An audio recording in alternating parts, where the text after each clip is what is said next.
What's up, boys? Aaron Alexander here. I am your favorite dating coach. I've been doing this for about 7 years now, teaching guys real world game. And guys ask me all the time what my opinion is on men paying for the first date. So I'm gonna play this TikTok from this girl and we're gonna hear what she has to say. We're gonna listen to this TikTok together. Men who look at the bill too long are broke. If I'm on a date and the guy reaches to pick up the check and doesn't immediately look over the bill quickly, put his card in and call it a day, I will think that he isn't used to picking up the check regularly on a date, which will make me think that he actually can't afford it and has no money, which means he cannot afford me. You only need to look at the bill for about 4 seconds and then that's it.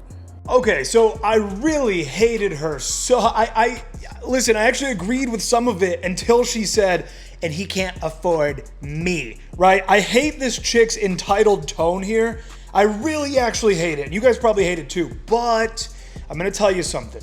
So number one, and she actually makes a valid point here. Here's the deal. Number one, yes, men should always pay for a first date.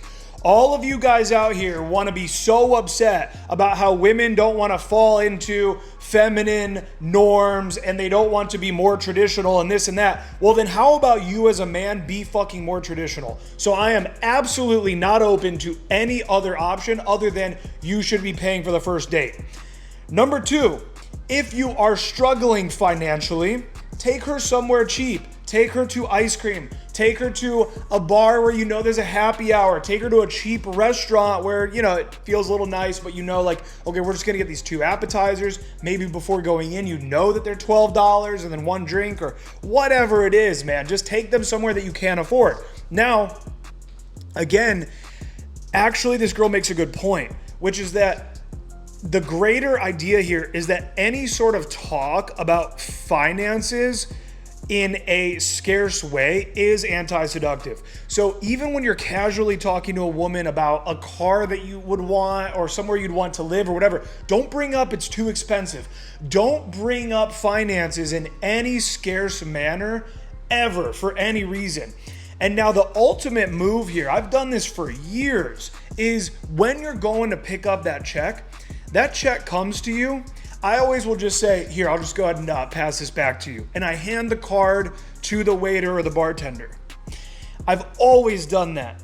And the reason why I do that is because of basically what this girl here said. I don't want to sit there and like go through the bill and make it look like I'm, trying to make sure that I'm saving pennies or something. At the end of the day, whether the bill is $20, $40, or $60, personally, I'm going to have enough money in my account, but then if I don't, or you don't, or whatever, use a credit card, it doesn't really matter what the bill is. What's it matter? You're going to pay it anyways, so who cares what the bill is? So you just say, here, I'm just going to go ahead and pass this back to you real quick, and you hand the card to them as they're handing you the check. This is a baller move. This is what real ballers would do, and then you don't need to be a baller to actually do it, because it doesn't matter how much it is. So pay for the first date. Don't even look at the check. Just pass the card to her. If you're struggling financially, just have like 1 credit card with no balance on it that you can use for that moment to make sure that you're doing everything in a baller way where you're not bringing up finances in any sort of a scarce manner, and everything's going to go much, much better for you.